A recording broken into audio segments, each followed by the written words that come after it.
Only in Kentucky could one county give the U.S. a Confederate president, host one of the most famous alien encounters ever recorded, and become the best place in America to watch a total solar eclipse.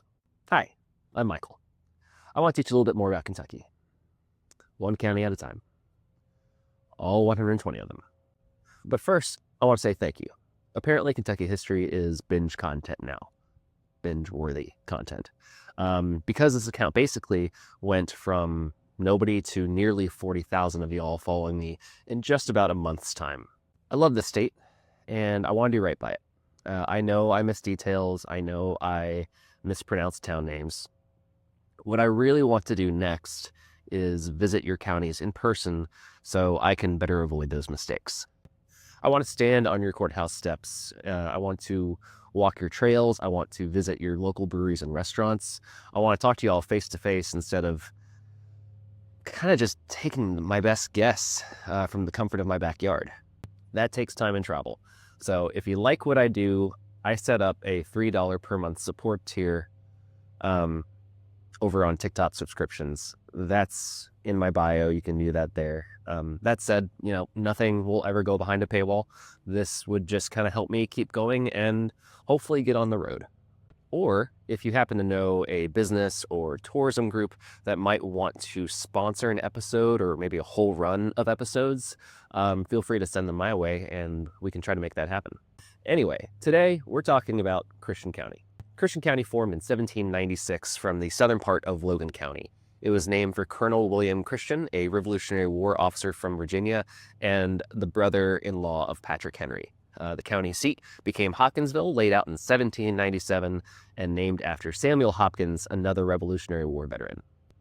Christian County is the second largest county in Kentucky by land area, covering more than 700 square miles. The first permanent settlers arrived in 1785. John Montgomery and James Davis built a blockhouse on the west fork of the Red River. A limestone cave beside it served as a place to hide and to have shelter. More families from Virginia followed, and small clearings appeared along the river valleys over time.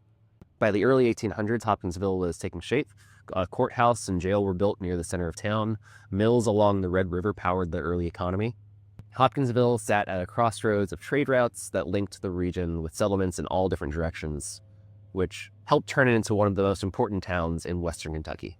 In the 1830s, thousands of Cherokee were forced west during the Trail of Tears, and Hopkinsville was one of the major encampment sites. A large group camped here in 1838 during the removal, and today the Trail of Tears Commemorative Park marks the site and hosts one of Kentucky's longest-running Native American heritage events. Christian County's most famous native was born in 1808 in the small settlement of Fairview. The place was named for the fair view from the ridge where early families lived.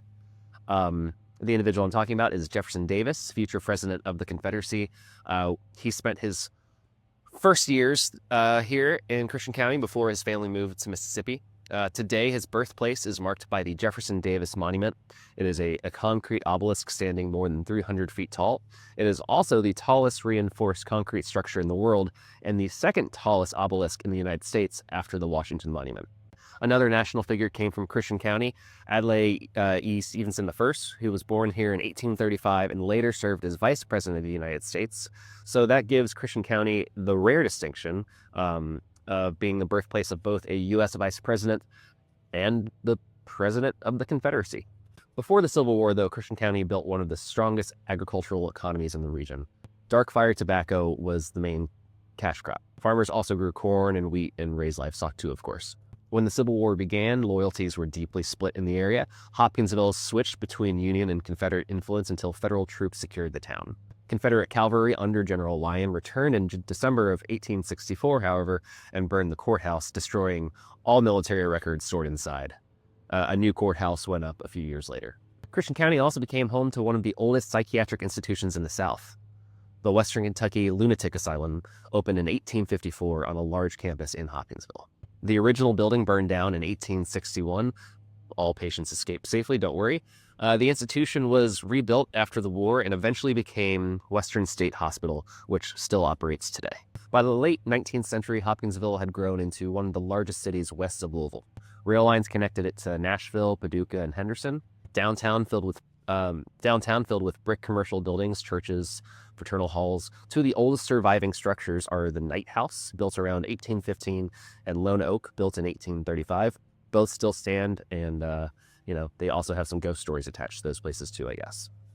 In the early 1900s, Christian County became a center of the Black Patch Tobacco conflict. Farmers formed the Planters Protective Association to fight back against the American Tobacco Company's monopoly prices. The masked night riders burned warehouses and intimidated growers who refused to join. Warehouses in Hopkinsville were attacked during this period. State intervention eventually ended the violence, but the events left a lasting story in that entire region of Western Kentucky. Christian County also produced one of the most unusual American figures of the early 20th century, I would say. Edgar Case. Edgar Case was known as the Sleeping Prophet. He was born near Hopkinsville in 1877. His trances and readings drew national attention and eventually created an entire movement of spiritualist and metaphysical study. Another influential voice came from here. Gloria Watkins, known to the world as Bell Hooks, was born in Hopkinsville in 1952. Her writing on race, gender, and culture shapes global conventions and remains today incredibly deeply influential. The county also produced Ted Poston. Born in Hopkinsville in 1906, he became one of the most important black journalists in American history. He covered the Scottsboro Boys trial, worked at the New York Post, won a Peabody Award, and happened to earn the nickname the Black Mark Twain, just mostly based on his storytelling and his Kentucky upbringing. The county changed dramatically during World War II. In 1942, the federal government established Fort Campbell on the Kentucky-Tennessee border. It became home of the 101st Airborne Division. The base brought thousands of soldiers, families, and civilian workers, transforming the region's economy overnight. Nearby Oak Grove, originally named for the grove of oak trees near its early settlement site, grew from a small stop on the road to a major military community. Other communities developed to their own roles. Crofton grew along the Illinois Central Railroad and was named for James E. Croft, a railroad engineer. Pembroke, named after Pembroke, England, developed as a farming and light industrial town in the east. Gracie grew as a freight stop and was named for E. Gracie of the Illinois Central Line. Herndon developed around a post office established in the 1880s and was named for Captain Edward Herndon. Kelly, a quiet village named for E.M. Kelly, stayed mostly rural until one night in 1955 placed it squarely on the national map. More on that in a second. Christian County also has some striking natural landmarks. Pilot Rock, a sandstone knob north of Hopkinsville, has served as a lookout point near frontier days.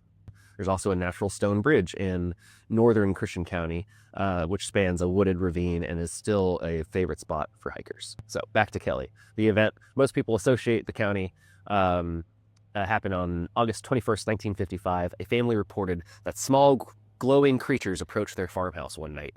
Gunfire was exchanged, police investigated, newspapers across the county ran the story, and today it is known as the Kelly-Hopkinsville encounter, and it remains one of the most famous alien encounter cases in American history. The town now celebrates it each August with the Little Green Men Days Festival, and it's one of the largest alien-themed gatherings in the country. The details from that night have been studied for decades, so of course, state police documented the scene. The Air Force logged it under Project Blue Book. National newspapers interviewed the family. Skeptics blamed just simply owls. Believers pointed to how 11 witnesses all gave consistent descriptions. So whether you see it as, panic or wildlife or something else entirely, the Kelly incident is still considered one of the best documented close encounters on record. 62 years later, Christian County became the center of national attention again for something celestial. During the 2017 total solar eclipse, the Hopkinsville area was identified as the point of greatest eclipse in the United States. Thousands of visitors, myself included, traveled to the county for more than 2 minutes of totality. Roads were filled and hotels sold out way in advance. For one afternoon, Hopkinsville became the astronomical capital of the country. Today, Christian County's population sits between 75,000 people. Hopkinsville has just over 30,000 residents. So, that's Christian County. What'd I get wrong this time?